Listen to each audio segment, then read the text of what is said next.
Okay, good morning students, how are you? कैसे हो आप सभी? उम्मीद करता हूँ अच्छे होंगे। और हम लोग अपने टॉपिक को आगे चलाते हैं। और अपने टॉपिक जो हम लोग पढ़ रहे थे haloalkanes and haloarenes है। जरा देखिए हेलो एल्केन्स में हम लोगों ने कुछ कल बेसिक इंट्रोडक्शन पार्ट्स को पढ़ लिया था। आज की क्लास में हम लोग नेचर ऑफ CX बॉन्ड के बारे में डिस्कस करेंगे। Nature of CX bond.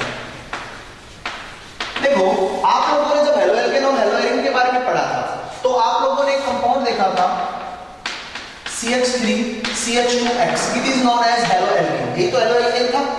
अब यहां पर क्या है एक्चुअली, देखो जरा कि अपने पास जो कार्बन और हेलोजन के बीच में जो बॉन्ड प्रेजेंट है, इस बॉन्ड की मैं बात कर रहा हूं नेचर की।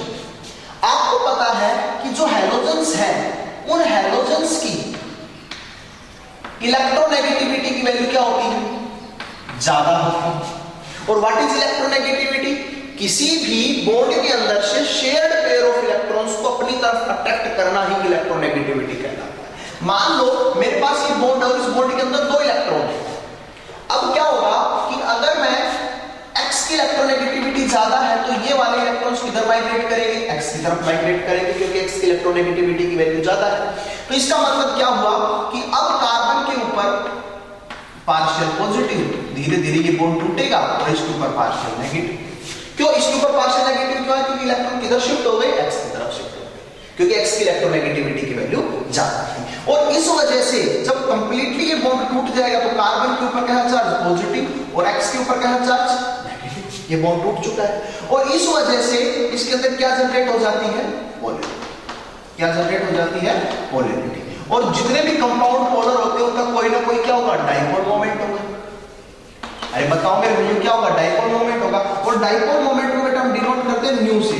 न्यू इज इक्वल टू किसके बराबर होता है? Product of Q and D. Here Q is the charge and D is the distance between the two elements. so this is the dipole moment. It is a vector quantity. It is a vector quantity. कैसी quantity है ये? Clear आप लोगों को? अब जरा देखिए, अगर मैं क्या करता हूं, यहां पर हेलोजन्स के डिफरेंट एलिमेंट, फ्लोरीन को भी रखता हूं, क्लोरीन को भी रखता हूं, ब्रोमीन को भी रखता हूं और आयोडीन को भी रखता हूं। क्लियर आप लोगों को? तो जरा देखिए कि आप लोगों ने देखा कि जैसे जैसे मैं नीचे की तरफ जाता हूं, फ्लोरीन से क्लोरीन, ब्रोमीन से आयोडीन, अगर मैं नीचे की तरफ जाता हूं तो मेरी इलेक्ट्रोनेगेटिविटी की वैल्यू क्या होती है? डिक्रीज होती है। अगर मैं बात करूं, फ्लोरीन सबसे ज्यादा इलेक्ट्रोनेगेटिव होगा, आयोडीन सबसे कम इलेक्ट्रोनेगेटिव होगा। और सबसे कम इलेक्ट्रोनेगेटिव होगा तो इसका मतलब क्या हुआ कि आयोडीन यहां पर क्या करेगा? लेस पोलैरिटी क्रिएट करेगा।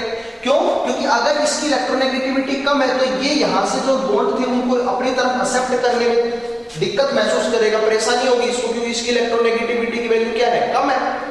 तो इस वजह से मैं नीचे की तरफ जाता हूं तो polarity of carbon and halogen bond क्या हो जाएगी?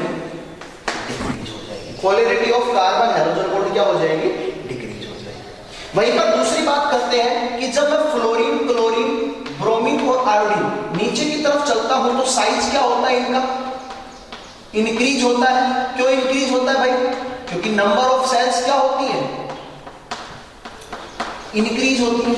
और जब साइज इंक्रीज होगा तो आप लोग देखिए कि यहां पर जो कार्बन और हेलोजन के बीच की जो बॉन्ड लेंथ है, ये बॉन्ड लेंथ क्या होने लग जाएगी? इंक्रीज। क्लियर आप लोगों को? ये बॉन्ड लेंथ क्या हो जाएगी? तो बॉन्ड लेंथ बढ़ जाएगी, पोलैरिटी घट जाएगी। क्लियर आप लोगों को यहां तक? अच्छा, तीसरी मैं बात करूं बॉन्ड डिसोसिएशन एंथैल्पी। अगर मान लो मैं कार्बन और बॉन्ड डिसोसिएशन,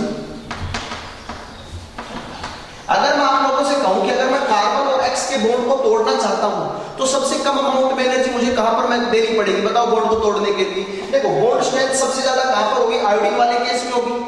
भाई अगर मान लो मेरे पास ये है, कुछ फ्लोरीन है, क्लोरीन है,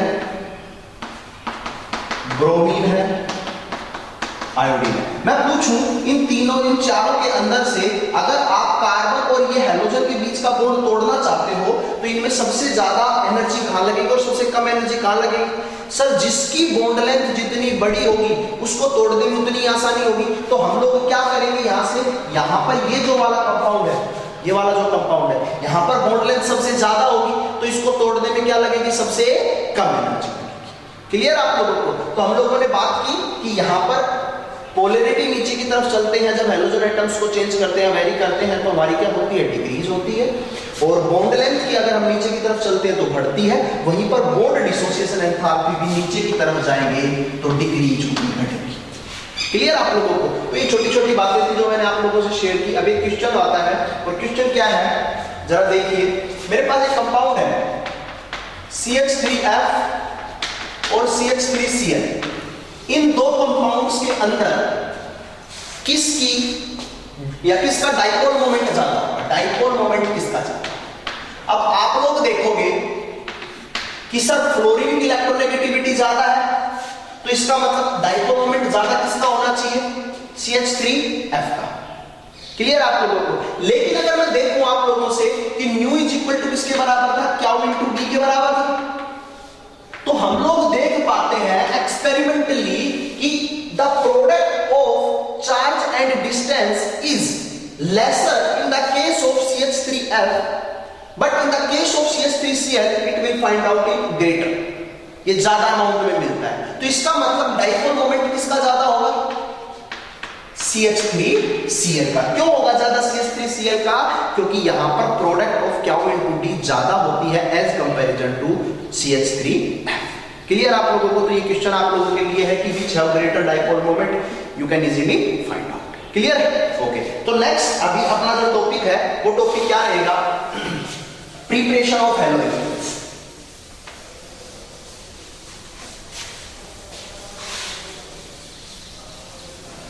तो हम लोग अभी देखते हैं प्रिपरेशन ऑफ हैलोजेन्स।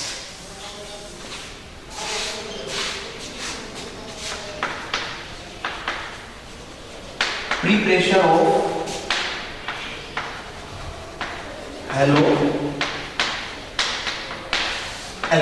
हैलोजेन्स की प्रिपरेशन पढ़ेंगे हम लोग, और किससे पढ़ेंगे, फ्रॉम एल्कोहल।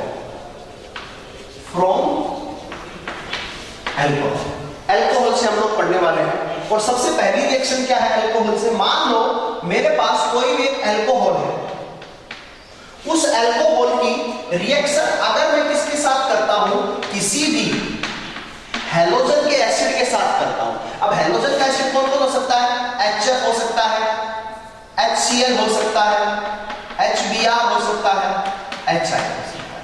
किसी भी हैलोजन के एसिड के साथ अगर मैं उसकी रिएक्शन करता हूं, किसकी, एल्कोहल की, तो मेरे पास जो प्रोडक्ट बनता है वो एक एल्काइल हैलाइड बनेगा प्लस वाटर मॉलिक्यूल बाहर निकलेगा। क्लियर आप लोगों को? RX, this is alkyl halide. So क्या बोलते हैं, एल्काइल हैलाइड। अब आखिर ये रिएक्शन होती कैसे, जरा देखिए mechanism of this reaction.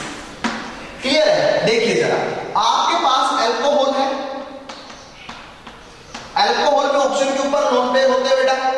Clear है? अब इसकी रिएक्शन अगर मैं किसके साथ करता हूं, HX, this one is an acid, ये कोई भी एक एसिड है, तो एसिड है तो ये क्या काम करेगा, सबसे पहले अपने H पॉजिटिव को लॉस करेगा।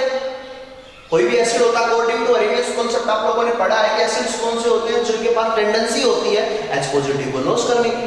तो H पॉजिटिव लॉस करेगा, H पॉजिटिव तुरंत जाकर किसके ऊपर अटैक करता है, नेक्स्ट स्टेप में एल्कोहल के ऊपर। तो क्या बनेगा बेटा, ROH2। अब ये न्यूट्रल स्पीशीज थी, पॉजिटिव इसके ऊपर अटैक कर रहा है, इसके ऊपर भी कैसा चार्ज आ जाएगा, पॉजिटिव। अब आपको पता है कि वाटर मॉलिक्यूल है, इसके ऊपर पॉजिटिव चार्ज। अब जरा देखिए इस बात को, एक तो ऑक्सीजन की इलेक्ट्रोनेगेटिविटी ज्यादा है, मतलब इसके पास टेंडेंसी होती है इलेक्ट्रॉन्स को एक्सेप्ट करने की, लेकिन बेचारे देखो इसकी हालत क्या हो गई है, इसके ऊपर अभी पॉजिटिव चार्ज है, किसी ने इससे इलेक्ट्रॉन छीन लिया ऐसा लग रहा है। तो ये अपने आप को स्टेबल करना चाहेगा, और स्टेबल करना चाहेगा तो यहां पर क्या करेगा, ये इस बॉन्ड से दोनों इलेक्ट्रॉन्स को अपनी तरफ अट्रैक्ट करेगा, खींचेगा, और खींचते ही क्या बनेगा, R के ऊपर positive charge plus water molecule as it is बाहर। क्लियर? तो अब यहां से इलेक्ट्रॉन गए हैं तो इसका मतलब R के इलेक्ट्रॉन गए, R का इलेक्ट्रॉन गया तो R के ऊपर कैसा चार्ज, पॉजिटिव चार्ज। अब पीछे से जो H पॉजिटिव पॉजिटिव निकला था तो X नेगेटिव बचा हुआ होगा। X नेगेटिव पीछे से किसके ऊपर अटैक करता है? R पॉजिटिव के ऊपर, और हमारा जो प्रोडक्ट बनता है बेटा वो क्या बनता है? RX। This is the alkyl halide. Clear आप लोगों को? जरा एक एग्जांपल कर लेते हैं, और एग्जांपल में आप लोगों से पूछूं CH3 CH2OH reaction with HCl, product बताइए बेटा। तो प्रोडक्ट इसका क्या हो जाएगा? CH3 CH2Cl plus via mechanism भी आप लोग इस रिएक्शन को कर सकते हैं। क्लियर आप लोगों को? यहां तक की बात सभी को समझ में आई? अरे बोलिए। चलो भाई देखते हैं, एक एग्जांपल और कर लेते हैं। CH3 CH3OH reaction with HBr, product बताइए बेटा। तो प्रोडक्ट क्या बन जाएगा? देखो वाटर मॉलिक्यूल बाहर, H2O बाहर, बचा कौन? CH3 CH3Br plus H2। Clear है? तो ये हमारे पास क्या होती है बेटा? रिएक्शंस होती है। चलो थोड़ा सा और आगे चल लेते हैं।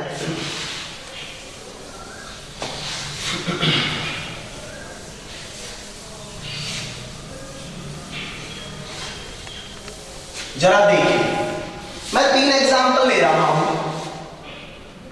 और 3 एग्जांपल्स आप लोगों को मेरे को रिएक्शंस कंप्लीट करके बतानी है।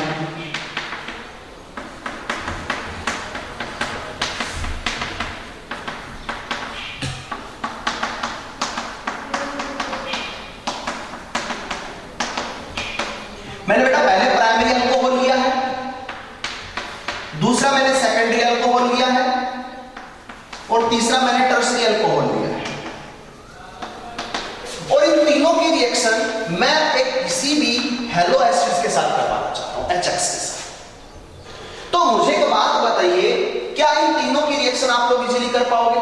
बिल्कुल कर पाएंगे। अभी तो पढ़ा, देखिए बेटा CH3 CH2 इसका क्या बन जाएगा? Cl plus H2O।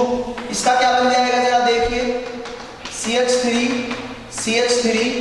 Cl plus HCl मान लो इसको, प्लस H2O। इसका क्या बन जाएगा? CH3 वाटर मॉलिक्यूल का बाहर निकालना है और हेलोजन को जोड़ना है। क्लियर आप लोगों को? तो ये जरा देखिए इस चीज को। अभी क्या है इनके अंदर, आप लोग देखोगे, क्या देखोगे कि अगर मान लो मेरे पास टर्शियरी अल्कोहल है तो ये रिएक्शन बहुत फास्ट होगी है। जैसे ही आप इस टर्शियरी अल्कोहल के अंदर HCl डालोगे, ये रिएक्शन बहुत ज्यादा फास्ट होगी in the presence of anhydrous ZnCl। Clear है? अगर डालने के कुछ समय बाद ये रिएक्शन शो कर रहा है, ये प्रेसिपिटेट बना रहा है क्लोराइड्स के, तो इसका मतलब आप लोगों के पास कौन सा अल्कोहल है? सेकेंडरी है। और अगर आप लोग रूम टेम्परेचर पर ये रिएक्शन रिएक्ट नहीं कर रही है, आप लोगों को और ज्यादा टेम्परेचर देना पड़ रहा है इस रिएक्शन को, तो वो हमारा कंफर्म होता है प्राइमरी अल्कोहल। अब इसी टेस्ट को बेटा बोलते हैं लुकास टेस्ट। लुकास टेस्ट क्या होता है, जरा देखिए इस चीज को भी। अगर मान लो मैं आपको 3 टेस्ट ट्यूब देता हूं, पहली टेस्ट ट्यूब है जिसमें प्राइमरी अल्कोहल है, दूसरी टेस्ट ट्यूब है उसमें सेकेंडरी अल्कोहल है, और तीसरी टेस्ट ट्यूब है उसमें टर्शियरी अल्कोहल है। अब मैंने क्या किया, पहले टेस्ट ट्यूब के अंदर अनहाइड्रस ZnCl2 डाल दिया, दूसरी टेस्ट ट्यूब के अंदर भी अनहाइड्रस ZnCl2 डाल दिया, और तीसरी टेस्ट ट्यूब के अंदर भी अनहाइड्रस ZnCl2 डाल दिया। अगर कोई भी तीनों टेस्ट ट्यूब के अंदर से जिसके अंदर रिएक्शन बहुत फास्ट और विग्रस नेचर से होती है, एकदम से फास्ट, तो इसका मतलब क्या हुआ कि वो मेरा कंफर्म हो गया कि ये एक टर्शियरी अल्कोहल है, उसमें व्हाइट कलर के क्लोराइड्स के प्रेसिपिटेट्स बन जाएंगे। अगर रिएक्शन कुछ समय बाद होती है, आफ्टर सम टाइम होती है, तो वो हमारा सेकेंडरी अल्कोहल है, और रिएक्शन होती नहीं है रूम टेम्परेचर के ऊपर, तो वो हमारा कैसा है? प्राइमरी। क्लियर आप लोगों को? अच्छा, और यही लुकास टेस्ट, मतलब अगर आप लोगों को डिस्टिंग्विश करना है,